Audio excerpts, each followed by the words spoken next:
Bakit may mga prayers na parang pachamba-chamba? Yung maibigay kung maibigay, hindi kung hindi, tumalab kung tumalab. Bakit marami mga prayers? Ask ng ask pero walang nare-receive. Ang ating pag-aaral ngayon, ask to receive. Ask to surely receive. The promise, the way it is, the system is this. Galing sa bibig ni Jesus, ask and you will receive. Humingi ka at ikaw ay tatanggap. Matthew 21:22, sabi ni Jesus, if you believe, you will receive whatever you ask for in prayer. Sa ating mga nakarang pag-aaral, tayo bumabanggit ng mga ilang principles ng physics. At ito'y hinahalin tulad natin, isinasubsume, ipinapailalim, inahanay sa mga katuruan sa Scripture. At nakikita natin na maraming mga parallelism yung mga ganyan mga katuruan. At ngayon, babanggit ulit tayo ng mga ilang prinsipyo ng physics, pero hindi ko na i-define yung mga terms. Napakaraming beses na nating pinaulit-ulit ang definition.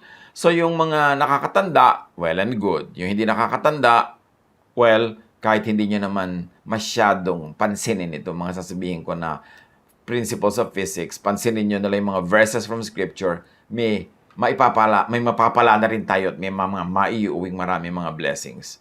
O kaya iba, mabuti, mag-review kayo ng inyong quantum physics. Now, sabi ng Matthew 21:22, ulitin ko, if you believe, you will receive whatever you ask for in prayer. Now, sa physics, merong tinatawag na superposition. It says that all possibilities exist at the same time. To collapse the wave to a particular outcome or possibility, information that relates to that outcome or possibility must be extracted by the observer. A mouthful. But yun din ang sinasabi na parang ina-apply niya yung sinabi ni Jesus. If you believe, you will receive whatever you ask for in prayer. And as I said, hindi ko na ulitin ngayon ang mga definition ng physics terms. Believe. What does believe mean? Believe in the giver, gift, promise, system. Believe in the natural law that ordains believing and asking will affect materialization. Merong ganun nag-e-exist na law sa universe. Pag nananalig at humihingi, makakamtan ang hinihingi. Lilipat mula sa spiritual world, yung hinihingi, pupunta sa material world. Matthew 8:13. Then Jesus said to the centurion, go, let it be done just as you have believed it would. And his servant was healed at that moment. Naniwala yung centurion, humingi siya, kahit malayo pa sa kinalalagyan nilang dalawa ni Jesus, yung may sakit niyang manggagawa ay gumaling. Merong naiba sa material world dahil merong sumundo mula sa spiritual world nung sagot, nung kagalingan, sinundo ng faith, sinundo ng asking, sumama, pumunta sa physical world, gumaling ang servant. Matthew 9:27-30. Pag-alis ni Jesus doon, sinundan siya ng dalawang lalaking bulag. Sumisigaw sila habang nasa daan, anak ni David, mahabag po kayo sa amin. Nang si Jesus ay nasa loob na ng bahay, lumapit sa kanya ang mga bulag. Tinanong sila ni Jesus, naniniwala ba kayo na mapapagaling ko kayo? Opo, Panginoon, sagot nila. Hinipo niya ang kanilang mga mata at sinabi, mangyari sa inyo ayon sa inyong pananampalataya. At nakakita nga sila. Mahigpit na ipinagbilin sa kanila ni Jesus na huwag sasabihin, iyon kanino man. So, naniniwala sila? Nangyari. Humingi? Nangyari. Mark 9:23, nung may nagsasabi kay Jesus, if you can make us well. Sabi niya, if you can? Jesus said, everything is possible for one who believes. Pag naniniwala ka, lahat pwede mangyari. At sa physics, mayroong tinatawag na observer effect. It says that the observer's intention To select an outcome depends on the amount of observers trying to extract the same information, and it also depends on the intensity of the observation being done. So, yung mataimtim na pananalangin at madalas yung dami ng mataimtim na nagkakaisang nananalangin ay makapangyarihan. As we can see, believing is a conscious, mental, spiritual act. Talagang ang tinasabing nananalig, naniniwala, yun ang laman ng kanyang isip, yun ang kanyang ginagawa, yun ang laman ng kanyang imagination, yun ang kanyang lagi nang nire-replay, ang kanyang ina-advance and forward play sa kanyang utak, kaya nagaganap. Pag iniisip mo ang isang bagay na nandun sa kabilang daigdig, nasa spiritual world, masusundo mo yun at madadala mo dito sa physical world. Mark 9:24, immediately the boy's father exclaimed, "I do believe, help me overcome my unbelief." So meron siyang pananalig pero kulang. Conscious siya doon, kaya humihingi siya ng dagdag pang pananalangin. Mark 11:23, "Truly I tell you, if anyone says to this mountain," sabi ni Jesus, "Go throw yourself into the sea," and does not doubt in their heart, but believes that what they say will happen, it will be done for them. Huwag nating ignorin yung sinasabi dato ni Jesus na para bang pakonsuelo, hindi naman totoo, parang talinghaga. No. Sinasabi ni Jesus, pag naniniwala ka, mangyayari ang pinaniniwalaan mo. Lalo't sinasabi mo pa yung pinaniniwalaan mo, yan ang magaganap. Mark 11:24, "Therefore I tell you, whatever you ask for in prayer, believe that you have received it, and it will be yours." Maraming beses na nating ipinaliwanag ito. Yung sinasabi ni Jesus, ano man ang hinihingi mo, dinadalangin mo, paniwalaan mong natanggap mo na, at tapos tatanggapin mo. Dapat paniwalaan mo muna na natanggap mo na, bago mo talagang tuluyang matanggap. In other words, in your mind, you already believe that it is happening or it has happened. You already believe that you have received it. At pagkalang nasyahan na yung langit, na yung utak mo yun ang iniisip, ang buhay mo yun ang bunga na parang tinanggap mo na, nananalig kang wala kang kaduda-duda, yun ang susundo mula sa kabilang daigdig ng sagot sa iyong panalangin at saka palang matutupad. Pero kailangan iniisip mo na, ini-imagine mo na, namumuhay ka na as if natanggap mo na.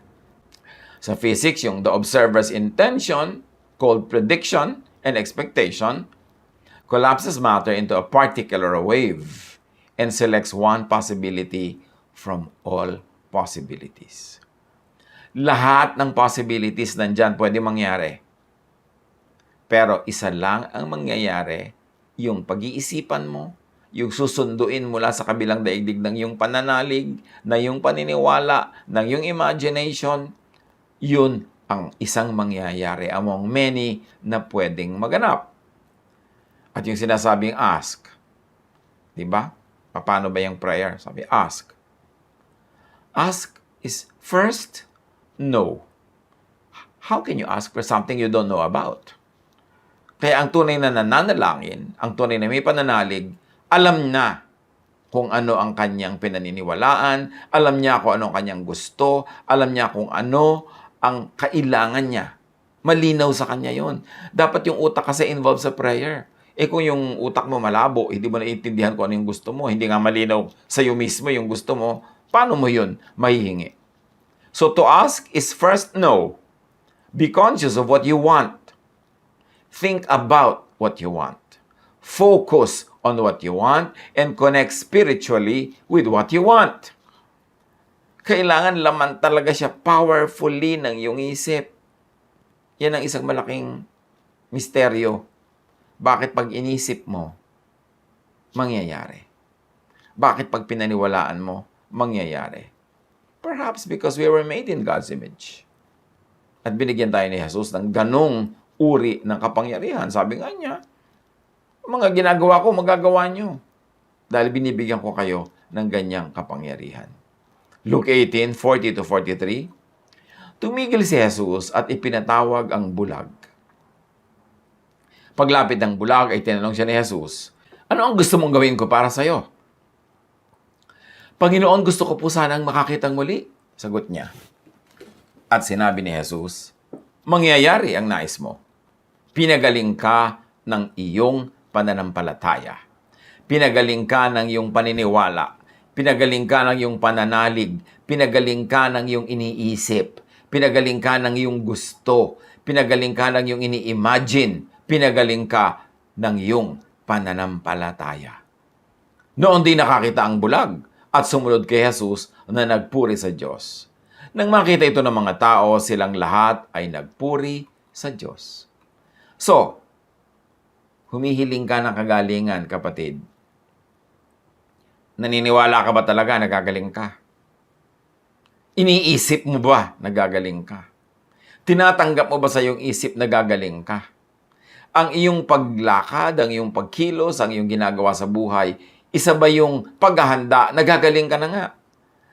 Ang iyong ugali, ang iyong asal, ang iyong salita, nakasang-ayon ba sa ideya na gagaling ka na talaga? Kasi pagka hindi, huwag kang umasa. Kasi yun ang ibig sabihin ng tunay na pananampalataya. Wala kang kaduda-duda, susunduin ng iyong pananalig, yung sagot sa langit, at hindi yun tatanggi, sasama, pagka ang sumusungkit sa kanya ay sungkit ng pananalig. Pero kung ang sungkit mo ang iksi-iksi, ang konti-konti na yung pananiwala sa iyong sariling pagdarasal, paano mo maaabot yung sinusungkit mong bituin?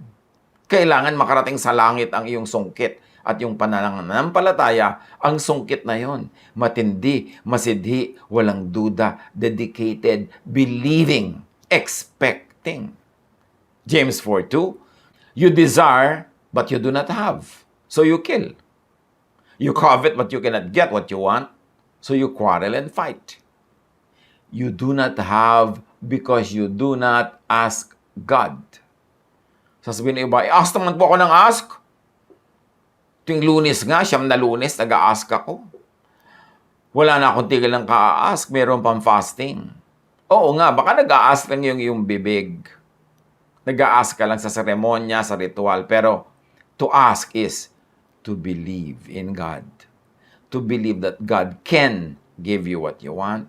To believe that God will give you what you want. And to believe in a manner of lifestyle na ang kilos mo, parang natanggap mo na. Wala kang pag-aalinlangan. That is what it means to ask. Kaya ginagawa ni Jesus na example, yung babaeng balo na hindi niya tinitigilan, binubulaho niya sa pagtulog yung judge para yung kanyang court case, huwag siyang ipatalo ng judge dahil baka siya dayain. Hindi niya tinitigilan, pinuputahan niya araw-araw. Sabi ng judge, naku, kahit hindi ako mabuti, kahit hindi ko labang babaeng ito, matigil na lang siya, ibibigay ko ang gusto niya. Of course, God in heaven is infinitely better than the judge. Hindi naman talaga siya naaabala, hindi siya naiinis. Pero ang point lang dito, pag hindi ka tumigil ng kahihingi at naniniwala ka talaga, matatanggap mo. Iba yung ayaw tumigil kasi akala niya madadaan niya sa dami ng ulit ng paghingi. Pero kung hindi naman siya naniniwala sa kanyang hinihingi, hindi siya naniniwalang ibibigay yun. Kahit magpaulit-ulit siya, hindi madadaan yun sa repetition. Pero yung ulit-ulit na ang pinanggagalingan ay tunay na pananalig, yun ang tumatalab. Mark 10:51, what do you want me to do for you? Jesus asked him. The blind man said, Rabbi, I want to see. Nakita mo to? Rabbi, I want to see. Sabi ni Jesus, anong gusto mo? Gusto ko po makakita. Alam niya kung anong gusto niya. At yun ang matatanggap niya. Hindi katulad halimbawa nung tubero nagtrabaho sa'yo, Manong, magkano po ang bayad? Bahala na po kayo. Kuya, magkano talaga? Bahala na po kayo. So, binigyan mo ng piso, masama loob. Sabi, bahala ka na Dapat malinaw kung anong gusto mo, yun ang hingin mo, at paniwalaan mong tatanggapin mo. Pero yun naman kasi mga ugali ng Pilipinong, bahala na po kayo. Courtesy lang naman kasi natin yun. Ayaw natin mag-impose. Mababang loob kasi tayo, ayaw nating presyohan yung ginagawa natin. Pero sa panalangin, hindi ganun. Be specific. Be clear. Kasi dapat alam mo kung anong gusto mo. At pag alam mo yon, naniniwala ka, hingin mo, masusungkit mo ang bituin kung may ganong pananalig. Sa physics, yung observation or measurement na sa spiritual life ay prayer, ang kahulugan, it is needed to collapse a wave of probability into a single possibility. In other words, ang panalangin ay pwedeng makuha niya yung maraming possibilities at madala niya sa mundo as one specific realization of the many possibilities. Ganon ang powerful prayer. You cannot effectively pray for something that is not known to you, that is not clear to you. Mark 10:35-40. Ito isang negative example ng alam ko ano yung ipinapanalangin, alam ko ano yung gusto, at talagang walang humpay sa paghingi. Pero negative example ito. Lumapit kay Jesus sa mga anak ni Zebedeo na sina Santiago at Juan. Sinabi nila, Guro, may hihilingin po sana kami sa inyo. Ano ang may paglilingkod ko sa inyo? Tanong ni Jesus. Sumagot sila, sana po ay makaupo kaming katabi ninyo sa inyong kaharian, isa sa kanan at isa sa kaliwa. Ngunit sinabi ni Jesus sa kanila, hindi ninyo nalalaman ng inyong hinihingi. Hindi ako ang magpapasya kung sino ang mauupo sa aking kanan at sa aking kaliwa. Ang mga karangalang yan ay para sa mga pinaglaanan. In other words, itong magkapatid na ito, alam nila gusto nila, malinaw sa kanila, humingi sila, taimtim ang kanilang paghingi, pero ang sagot, no. Why not? Hindi yun ang will ng Diyos. Remember, sinasabi natin, pag gusto mo, naniniwala, kahingin mo, masusungkit mo, pero meron niyang modifier, meron niya na qualifier, at yun ay kung yun ang kalooban ng Diyos. Pero dahil hindi mo naman laging alam kung anong detalye ng kalooban ng Diyos, edi hingin mo na lang, pero pagkano yung sagot, tanggapin mo. Pero bihira yun, konti yung mga no. Yung talaga lang katulad nito, ang kapal naman nila, hinihingi nila, uupo sila sa tabi ni Jesus, wala naman sila nagawang ni ano. So talagang no ang sagot sa ganun. So, pag sinabing pray, isa pa kahulugan yan, say it. Say it with words. Si Jesus naman nagturo na ganung prayer na may words Yung sa Matthew 6:9, sabi niya, this is then how you should pray. Our Father in heaven, hallowed be thy name, etc., etc., etc. So may prayer na sinasabi ng words. Pero maiksi lang yung prayer na yun na itinuro ni Jesus na may words. Pero ang sinabi niya, pray, which is really think. Dapat think din. Acts 8:24, then Simon answered, pray to the Lord for me so that nothing you have said may happen to me. So you see, yung mga sinasabi, pwedeng tumalab yan. So kailangan ipag-pray mo, ay nawa, huwag tumalab yung sinabi mo. Kasi pinawalan mo na yung salita, baka sunduin yan sa langit yung bituin at masungkit. Yan ang madala dito. So huwag tayong sabi ng mga bagay na hindi naman natin mean o ayaw naman natin talaga o mga pangit na bagay. Kasi pwedeng sumundo rin yun ng katotohanan ng realization from the other world. Think positively. Pray positively. Yung imbes sabihin mong, Diyos ko, huwag naman po sana ako magkasakit. Napaka-negative naman yun. Sakit yung sinasabi mo. Baka ang madinig ng langit ay sakit. Ay, sakit daw. O dali, sakit. Padala ng sakit. Gawin mo positive. Lord, patuloy niyo po akong pagalingin. Patuloy niyo po akong bigyan ng magandang kalusugan. Huwag niyo naman po akong bibigyan ng mga sakit. Negative Kailangan positive. Think positively. Pray positively. Because God is positive. Mark 11:24, therefore I tell you, whatever you ask for in prayer, believe that you have received it, and it will be yours. But remember, prayer is not only words, prayer is action. So, paano ka nagpe-pray na maghirap? Alam niyo ba na maraming tao nagpe-pray na maghirap sila sa buhay? So, sabi na, hindi ako magpe-pray na maghirap. Pero, absent ka lagi sa trabaho. Action yan. You are asking na matanggal. May mga tanim ka, hindi mo binabantayan. You are asking na mapatayo ng mga peste o manakaw ng kapitbahay. Meron ka mga pamilyang pinapalaki, inaalagaan. Hindi mo inaalagaan, pinapabayaan mo, sinasaktan mo pa. Actually, pinagpe-pray mong masira ang iyong pamilya. Estudyante ka, hindi ka pumapasok, hindi ka nagbibigay ng mga requirements, hindi ka umaattend ng inyong mga online classes. Actually, ang prayer mo bumagsak ka. Lahat ng ginagawa natin ay prayer. So sabi, whatever you ask for in prayer, believe that you have received it and it will be yours. Kaya kung ang hinihingi ng action mo, ng thought mo, failure, poverty, sickness, at naniniwala ka mangyayari yun, kasi ginagawa mo it will be yours. Maaaring ang kalagayan mo ngayon sa buhay, kapatid, kaibigan, kapitbahay, ay bunga ng iyong prayer. Sinagot ng langit. Bakit ko naman po ipagpe-pray na magkahiwalay kami mag-asawa? Yung hindi ka umuwi sa oras, hindi mo sinusustentuhan, nambababae ka pa, sinasaktan mo pa yung asawa mo, prayer yon na magkahiwalay kayo. Dahil ang kilos ay prayer. And you believe because you're doing it repeatedly. Why will you repeat something you don't believe in? Prayer mo na magkaroon ka ng sakit. Ba, hindi po ako nagpe-pray na magkasakit. Naninigarilyo ka lagi? Inom ka ng alak na nakakasira sa iyong liver to the point na nai-impair na yung kalusugan mo. Kain ka ng kain ng mga bawal kainin, tumataas ang presyo ng iyong dugo, tumataas ang iyong blood sugar, nagpe-pray kang mamatay. And it will be answered. Ang ginagawa natin, iniisip natin, ay prayer. Hindi lang yung pipikit ka, bla bla bla bla bla bla. Hindi lang yun ang prayer. Madalas ka, hindi dinidinig yung prayer na yun. Sabi nga ni Jesus, don't think that you will be heard for your many words. When you pray, do not be like the unbelievers who utter many kinds of senseless words. Ang mahalaga sa prayer, yung ipinamumuhay mo yun, at kaya mo pinaniniwalaan yun. Thought, action, mental state is belief. And you receive what you believe.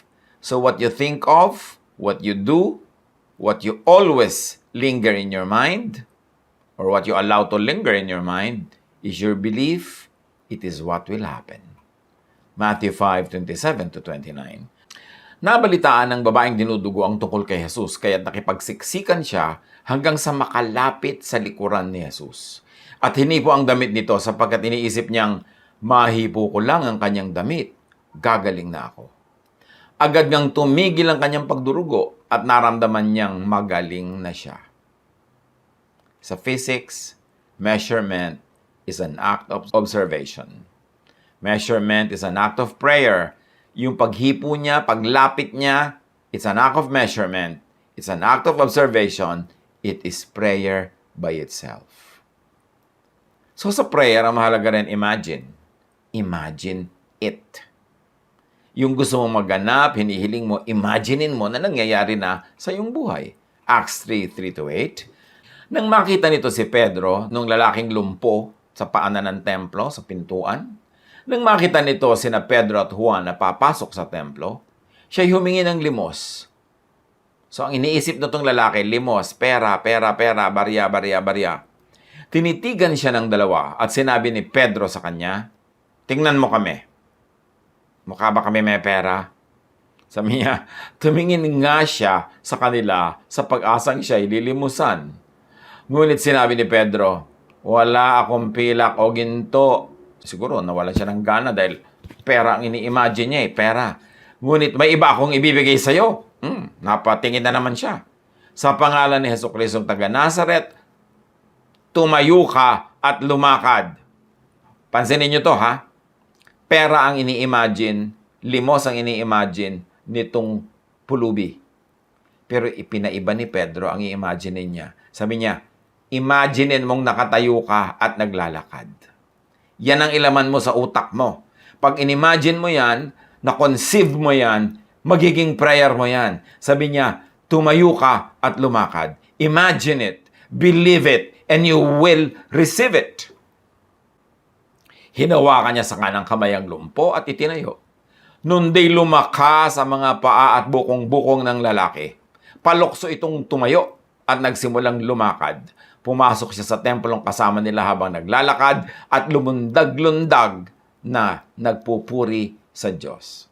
Pansinin niyo yan ha. Sabi ni Pedro, huwag pera ang imaginein mo. Kasi kahit pera ang imaginein mo at nagkapera ka ngayon, bukas wala na uli yan. Ang imaginein mo, magaling ka. Imaginein mong nakatayo ka, imaginein mong naglalakad ka. At alam niyo kung bakit nakalakad ang lalaki? Yun ang inimagine niya.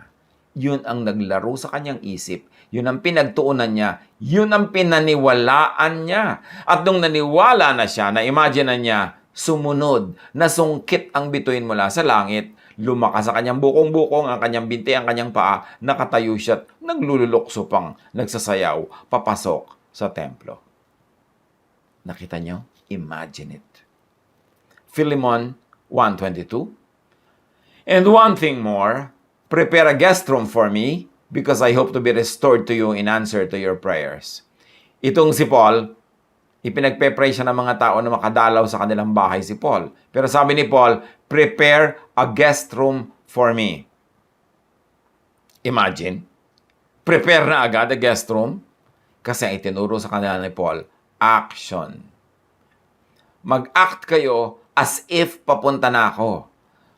Kumilos kayo as if nandyan na ako. Kumilos kayo as if mag-e-enjoy na tayo magkakasama. So, prepare a guest room. Ipinagpe-pray nyo pala na pumunta ako dyan. Prepare a guest room. Pagka nag-prepare na kayo, ibig sabihin na niwala na kayo, kumilos na ang inyong mga kamay, sumunod na ang inyong mga paa, ginawa nyo na yan, masusungkit nyo ang bituin.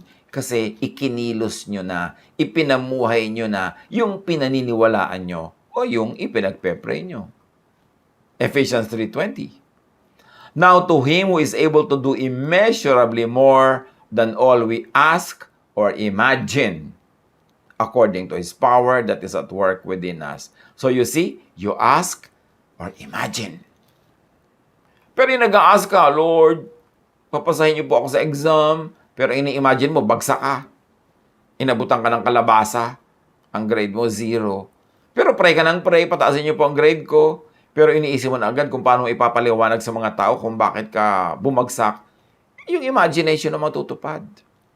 Kasi yung ini-imagine, yun ang tunay na pinaniniwalaan.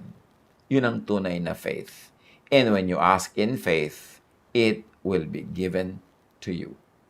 Sa physics, predicting or expecting an outcome is also an observation. This is the equivalent of prayer. Yung nagpe-predict ka, hinahanda mo na ang iyong sarili sa kabiguan, ay di kabiguan nga ang mangyayari kasi yun ang pinaghandaan mo.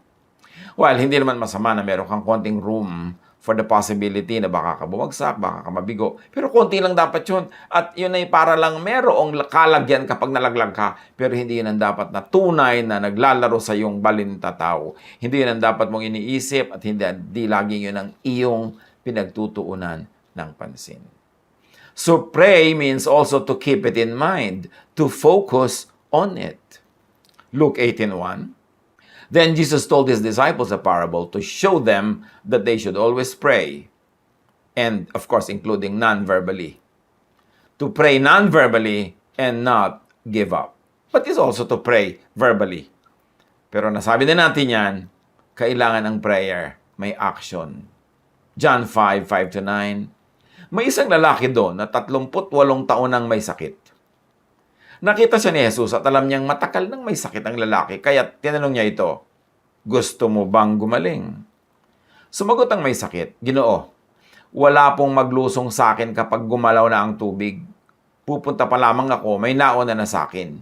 Sila, yung mga may sakit, nag-aabang sila sa tabi ng bukal, kasi biglang pamisa-misan, gumagalaw yung tubig, parang kumukulo. At pag gumalaw yun, yan ang senyales sa kailangan tumalon ka na doon para ka gumaling. At yung naunang tumalon, siya ang gumagaling. Dahil ito nga lumpo, pag galaw ng tubig, daw unahan siya ng iba. Kaya sabi niya, ang tagal-tagal ko na nga pong nakaabang dito pero pag gumalaw, dahil ako'y lumpo, nauunahan ako lagi ng iba. Sila yung gumagaling, hindi ako. Sinabi sa kanya ni Jesus, tumayo ka, buhatin mo ang iyong higaan at lumakad ka. You see, nauna ang imagination. Sabi niya, huwag mong imaginein yung tubig na nakakaukaw. Huwag mong imaginein na nauunahan ka ng iba. Kaya lagi ka nauunahan yan ang lagi ang laman ng utak mo. Huwag mong imaginein na gagaling ka sa tubig na yan. Ito ang gusto kong imaginein mo. Tumayo ka. Imaginein mong nakatayo ka. Imaginein mong buhat-buhat mo ang iyong higaan at imaginein mong naglalakad ka na. Kaya mo? Opo. Well, noon di gumaling ang lalaki. Binuhat ang kanyang higaan at lumakad. So you see kung ano yung foretold, yun ang nangyari. Kung ano yung sinabing magaganap, kung anong pinaniwala ang magaganap, inimagine, naglaro sa isipan na magaganap, Nasungkit ang bituin, naibaba sa lupa, naganap in the material world ang kanyang paggaling. Sa physics, ang tawag observer effect. The intensity of the observation being done will increase the collapse of the wave into a definite state, into wellness, if you like to think of prayer. So it's very important to believe that you are heard by God, accommodated, and granted what you ask for.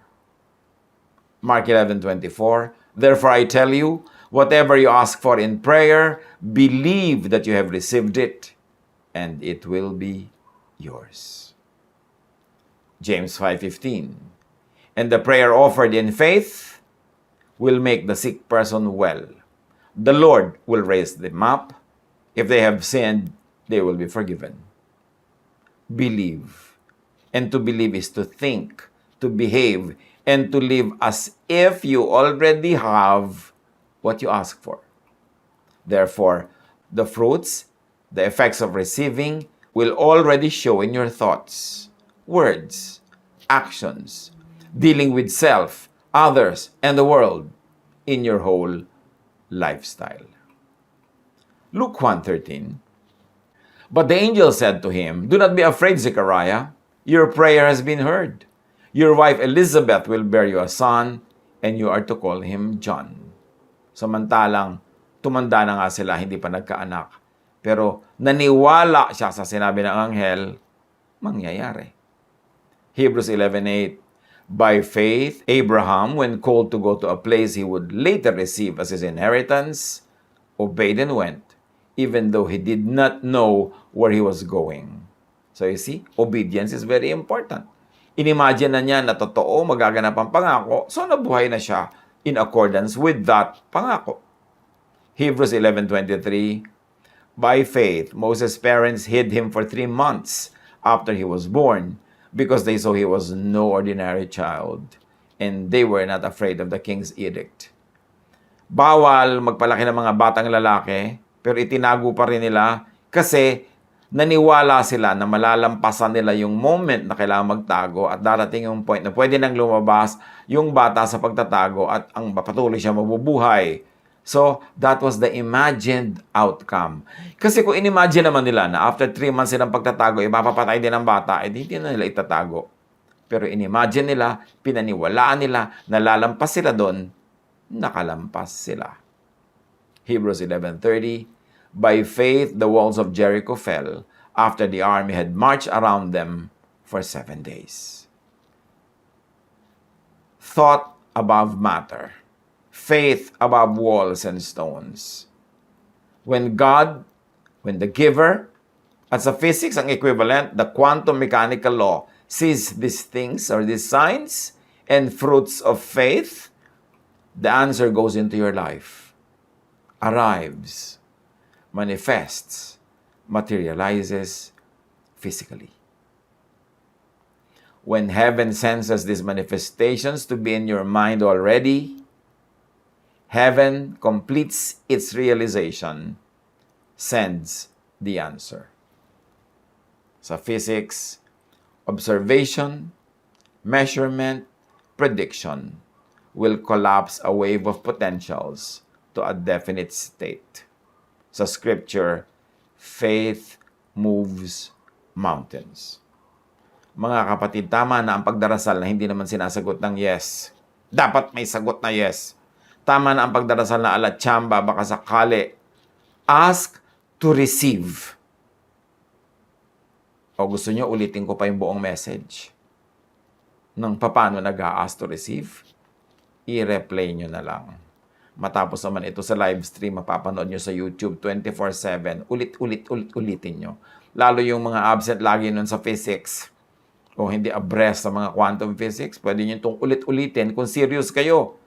Tunneling din ang tawag doon sa physics.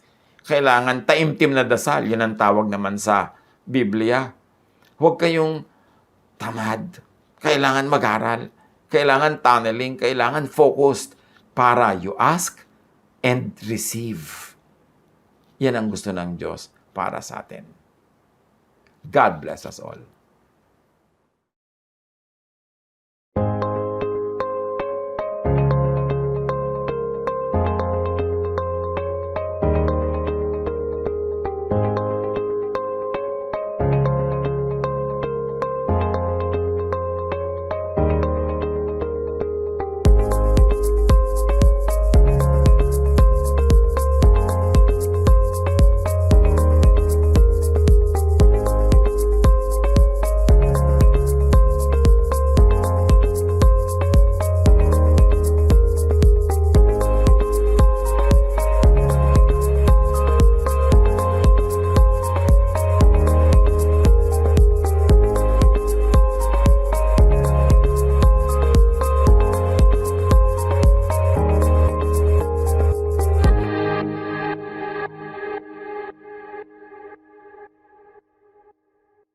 Love to you, mga pamangkin. Dito tayo mag-aral ng salita ng Diyos. Dito tayo mag-aral ng mga praktikal na bagay. Magdalanginan para sa isa't isa. Makinig ng mga mensahe. At dito tayo magsasama-sama spiritually sa ating official Ed Lapiz YouTube channel na ang address ay Sabi ni Kuya Ed. Remember, dito tayo ha. Sabi ni Kuya Ed, ang ating official YouTube channel.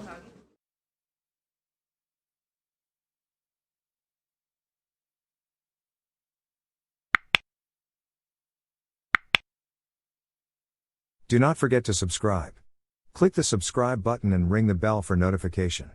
Like, comment, and share our official YouTube channel. Visit Ed Lapiz website for daily devotion, audio podcast, latest video message, send your prayer request, subscribe to mailing list and more. Visit edlapiz.com.ph.